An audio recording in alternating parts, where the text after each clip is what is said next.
नेता को ये लगने लगे कि वो नेता अपनी बदौलत है, तो जनता को उसकी औकात दिखाना बहुत जरूरी हो जाता है। दिन भर टीवी पर अमेठी की चर्चा हो रही थी, आप प्रफुल्ल गुर्दे साहब को, प्रफुल्ल गुर्दे पाटिल को जिता करके दिखाइए। 23 तारीख को पूरे दिन नागपुर की चर्चा होगी। सत्ता को जब किसी बात का अहंकार हो जाए तब उसको आंख दिखाना बहुत जरूरी होता है। कई बार अगर किसी नेता को ये कह रहे हैं कि जितना रिचार्ज कीजिएगा उतनी ही बिजली जलेगी, सही बात है। तो आपको तो हमने रिचार्ज नहीं किया था कि आप 5 साल के लिए सरकार बनाएंगे, लेकिन आप जो है विधायक खरीद बेच करके अपना सरकार बना लिए। महाराष्ट्र विधानसभा चुनाव के बीच नागपुर में एक रैली के दौरान कांग्रेस नेता कन्हैया कुमार ने स्मृति ईरानी पर जमकर तंज कसा। अमेठी का जिक्र करते हुए कन्हैया कुमार ने नागपुर की जनता से कहा, जब किसी नेता को घमंड हो जाए तो उसे औकात दिखाना जरूरी होता है, जैसा आपने अमेठी में देखा भी होगा। नागपुर के मतदाताओं, आपके सामने ये चुनौती है। धनबल का मुकाबला आपको जनबल से करना पड़ेगा और इतिहास बनाने का मौका है। लोकसभा चुनाव के दौरान जब 5 साल का चुनाव हो रहा था, दिन भर टीवी पर अमेठी की चर्चा हो रही थी, आप प्रफुल्ल गुर्दे साहब को, प्रफुल्ल गुर्दे पाटिल को जिता करके दिखाइए। 23 तारीख को पूरे दिन नागपुर की चर्चा होगी। मैं आपसे वादा करना चाहता हूँ। कई बार जब किसी को यह घमंड हो जाए, कई बार सत्ता को जब किसी बात का अहंकार हो जाए तब उसको आंख दिखाना बहुत जरूरी होता है। कई बार अगर किसी नेता को ये लगने लगे कि वो नेता अपनी बदौलत है, तो जनता को उसकी औकात दिखाना बहुत जरूरी हो जाता है। इसीलिए है जनता, हे मतदाता, हमारे सामने ये जिम्मेवारी है। डॉक्टर बाबा साहब भीमराव अम्बेडकर ने एक संविधान लिखा, और उस संविधान की ताकत क्या है? उस संविधान की ताकत ये है कि एसपी का वोट भी एक, क्या मैं गलत बोल रहे हैं, सिपाही का वोट भी एक, मुख्यमंत्री का वोट भी एक, और चपरासी का वोट भी एक, महिला का वोट भी एक, और पुरुष का वोट भी एक, महल में रहने वाले का भी वोट एक, और झोपड़ी में रहने वाले का भी वोट एक होता है। ये संविधान की ताकत होती है। और इस संविधान की ताकत को कुछ लोग जो सत्ता में बैठे हुए हैं वो नजरअंदाज कर देना चाहते हैं। उनको लगता है चंदा दो धंधा लो स्कीम के तहत वो अपना सूटकेस भर करके लोगों का ईमान खरीद लेंगे।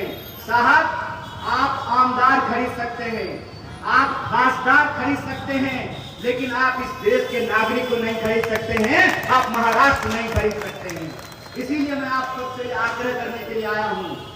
मुझे लगता है कि महाराष्ट्र की तरफ पूरा देश एक बदलाव की उम्मीद से देख रहा है। बोलिए, आप बदलाव चाहते हैं नहीं चाहते हैं? आप परिवर्तन चाहते हैं ना? ये जो बदलाव की उम्मीद है, उस बदलाव की उम्मीद की दीपक को, उसकी रोशनी को आगे बढ़ाने के लिए जरूरी है कि आज हमारे वक्त में जो साजिश की जा रही है उसको भी जरा गौर से समझा जाए। अभी कुछ दिन पहले मैं भाषण सुन रहा था डिप्टी सीएम साहब का। डिप्टी सीएम साहब ने कहा कि यह धर्म युद्ध है। ठीक बात है।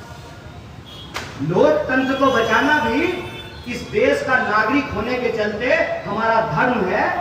जिस लोकतंत्र के चलते, जिस संविधान के चलते आज मैं यहाँ खड़ा होकर के भाषण दे रहा हूँ, उसकी रक्षा करना हमारा धर्म है।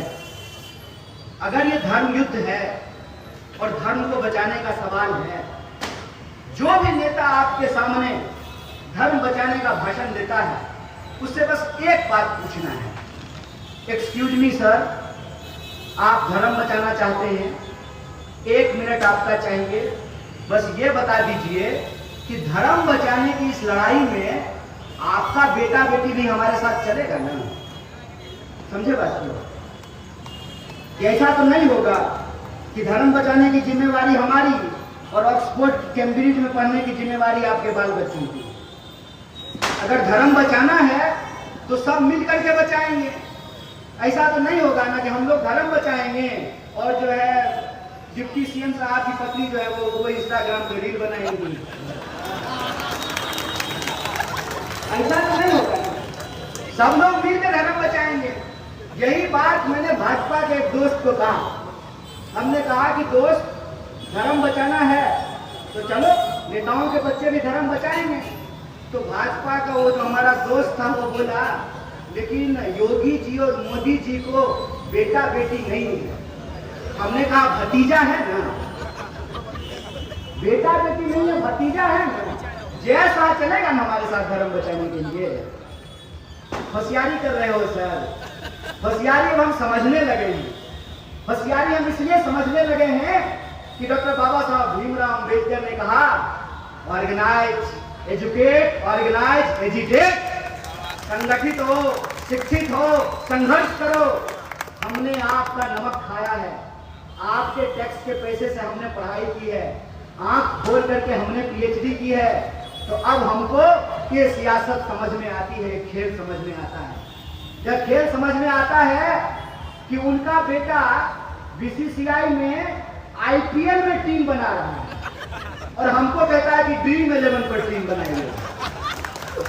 बताइए, क्रिकेटर बनाने का सपना दिखा करके जुआरी बनाना शुरू कर दिया है। अब हमको समझ में आने लगा है कि इस देश के अंदर चल क्या रहा है। चल ये रहा है कि बहुत आसानी से हम भावुक लोग हैं, हम भारत के लोग हैं, हमारी दिल में भावनाएं होती हैं। हमारी भावनाओं को भड़का करके, हमारी भावनाओं का गलत इस्तेमाल करके हमसे हमारा हक और अधिकार छीना जाता है। हमारे बच्चों का भविष्य खत्म करके अपने बच्चों का भविष्य बनाया जाता है।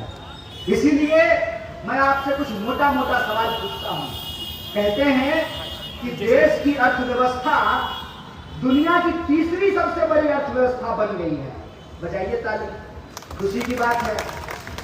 लेकिन जरा प्रश्न कीजिएगा कि देश की दुनिया की अर्थव्यवस्था है तीसरी सबसे बड़ी, तो वो 80 करोड़ लोग कौन हैं जो 5 किलो अनाज लेने के लिए लाइनों में लगे हुए हैं? समझे बात को? अगर तीसरी सबसे बड़ी अर्थव्यवस्था बन गई है तो ये 80 करोड़ गरीब लोग कौन हैं जिसके बारे में सरकार अपना सीना खुद ही खुला रही है? इसका मतलब देशवासियों का विकास नहीं हो रहा है। इसका मतलब देश के लोगों को रोजगार नहीं मिल रहा है। इसका मतलब देश के नाम पर अपने दोस्त की तिजोरी भरी जा रही है। मुझे बिजनेस से कोई दिक्कत नहीं है, खूब बिजनेस कीजिए, दिन दोगुना रात चौगुना बिजनेस कीजिए, लेकिन इस सवाल का जवाब दीजिए कि जितना नागरिक इस देश का अरबपति है उतना ही नागरिक इस देश का वो इंसान है जो आज भी नाली में उतर करके हमारा कचरा साफ करता है, हमारी गंदगी साफ करता है।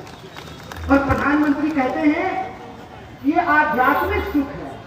चलिए ना, हम भी तो आपके साथ मिल करके ये आध्यात्मिक सुख लेना चाहते हैं। अब मंदिर जाने का क्या है, हम और प्रधानमंत्री जो दोनों मिल करके नाली में उतरेंगे, कचरा निकालेंगे और आध्यात्मिक सुख लेंगे। क्या बात करते हैं सर, दुनिया चांद पर चली गई और अभी तक आप जो है नाली के गैस से चाय बना रहे हैं। क्या कमाल करते हैं। मैं आपसे कहता हूं ये साजिश हम लोगों को समझना पड़ेगा। हमको समझना पड़ेगा कि क्यों कांग्रेस को बार बार बदनाम किया गया। कांग्रेस को इसलिए बार बार बदनाम किया गया कि मैं ज्यादा इतिहास में नहीं जा रहा हूं। मैं पंडित जवाहरलाल नेहरू, महात्मा गांधी, डॉक्टर बाबा साहब अम्बेडकर के जमाने में नहीं जा रहा हूं। मैं 10 साल पहले की बात आपको याद दिला रहा हूं। बताइए, 10 साल पहले एलपीजी का सिलेंडर कितने में मिलता था? 400। अब कितने का मिल रहा है? 10 साल पहले पेट्रोल कितने का मिल रहा था? अब कितने का मिल रहा है? तो महंगाई बढ़ी है कि घटी है? महंगाई बढ़ गई, बेरोजगारी बढ़ गई। 45 साल में देश के इतिहास में आज तक इतनी बेरोजगारी नहीं थी। एक बार भी भाजपा के किसी भी मंत्री या नेता के मुंह से रोजगार की बात नहीं निकलती है। अपना बच्चा ऑक्सफोर्ड में पढ़ रहा है, कैम्ब्रिज में पढ़ रहा है, इंस्टाग्राम पे बहुत बढ़िया रील बना रहा है, तो हमारे बच्चों को रोजगार मिले नहीं मिले उनको क्या फर्क पड़ता है? इसीलिए आज हमारे सामने अपना आत्मसम्मान बचाने का सवाल है, अपना रोजी रोटी कपड़ा मकान बचाने का सवाल है। और जब आप 20 तारीख को वोट देने के लिए जाएं तो यह बात अपने दिमाग में रख करके जाएं। एक बार मैं प्रधानमंत्री का भाषण सुन रहा था। प्रधानमंत्री जी ने कहा कि वोट देने के लिए जाइएगा तो एलपीजी सिलेंडर को पांव छू करके जाइएगा, प्रणाम करके जाइएगा। मैं कहता हूं कि इस बार भी जब जाइएगा 20 तारीख को वोट देने के लिए तो एलपीजी सिलेंडर को भी प्रणाम कर लीजिएगा और अपना स्मार्ट मीटर को भी प्रणाम कर लीजिएगा। महाराष्ट्र विधानसभा चुनाव के बीच स्मृति ईरानी, पीएम मोदी और अमित शाह समेत महाराष्ट्र के डिप्टी सीएम देवेंद्र फडणवीस और उनकी पत्नी पर कन्हैया का ये भाषण काफी वायरल हो रहा है। बता दें कि 20 नवंबर को महाराष्ट्र में विधानसभा चुनाव के लिए वोटिंग होनी है और 23 अगस्त को चुनाव के नतीजे आ जाएंगे। इससे पहले पक्ष और विपक्ष के नेता एक दूसरे पर जमकर हमला बोल रहे हैं।